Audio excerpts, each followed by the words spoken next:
Welcome back to Carneades.org. Today we're going to be continuing with our series, 4 weeks of famous philosophers, where we're doing a new famous philosopher every single day, all month long. In this video, we're going to be looking at Mary Wollstonecraft, founder of feminism, champion of social justice, and mother of women's suffrage. Now, Mary Wollstonecraft is often considered one of the founders of feminism, if not the founder of feminism.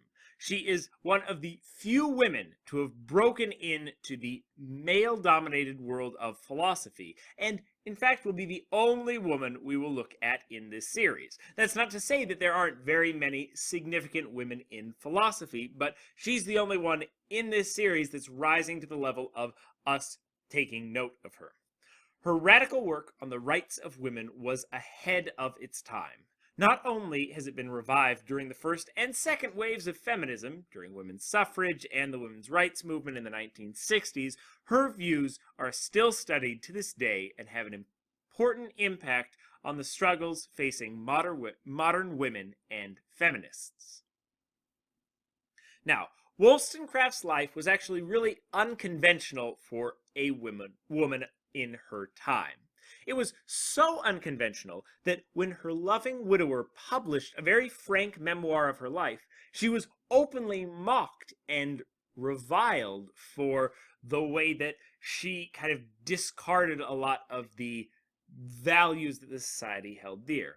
She was born in 1759 to a family whose fortunes were taking a turn for the worse. Her father was a violent drunk that abused her mother so much that it is said that Wollstonecraft would often sleep in front of her mother's door in order to protect her. She continued to advocate for women when she pulled her sister, who was suffering from depression, out of a marriage, though the reasons for that are not exactly clear and up for debate. It makes sense with Wollstonecraft's whole life that she would have been advocating for putting her sister in a healthier or safer place.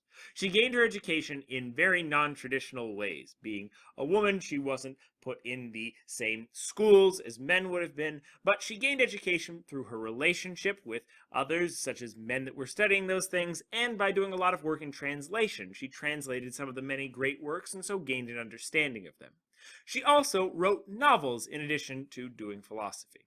She had a child by a man, Gilbert Imlay, outside of wedlock, but he spurned her and left her alone with the child, which was quite inappropriate in the time. After several suicide attempts, she began a relationship with William Godwin and eventually married him, though they both disagreed to varying levels with the idea or the institution of marriage.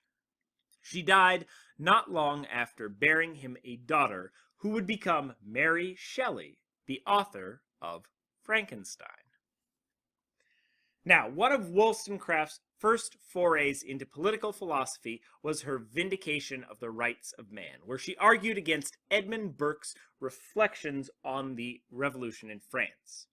Now, Wollstonecraft's critique was unique compared to the other critiques of Burke's work in that it took on Burke's general political philosophy instead of kind of poking holes in his specific claims. She argued that what we needed was more freedom and a simplification of many of the institutions of government. In fact, pushing towards maybe even the abolishment of some of those institutions.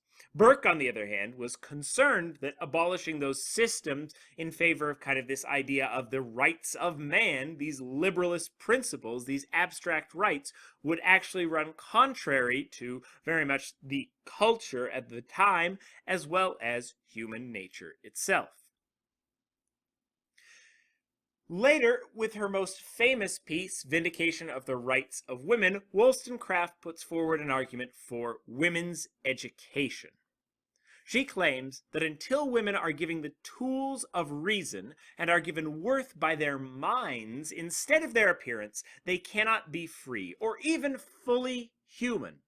Wollstonecraft wanted to give women the opportunity to take control of themselves and not be considered property, but functioning members of society. She did not argue that they should have power over men, but rather had the right to have power over themselves. Wollstonecraft disagreed severely with Rousseau's philosophy of education. Rousseau claimed that women would not be able to grasp some of the abstract truths and axioms and that their education should be drastically different from that of men. He claimed that women should be educated to be gentle, while men should be educated to reason, lest women gain power over men. But as we noted, Wollstonecraft chastised Rousseau, arguing that this ability to reason and this ability to understand these abstract truths and things was not for the purpose of women gaining some power over men, but rather for women gaining power over themselves. So I give you Mary Wollstonecraft, founder of feminism, champion of social justice, and mother of women's suffrage. Next up, we are going to be looking at George Wilhelm Friedrich Hegel. Watch this video and more here at Carneades.org, and stay tuned every single day this month for a new video on a famous philosopher. Stay skeptical, everybody.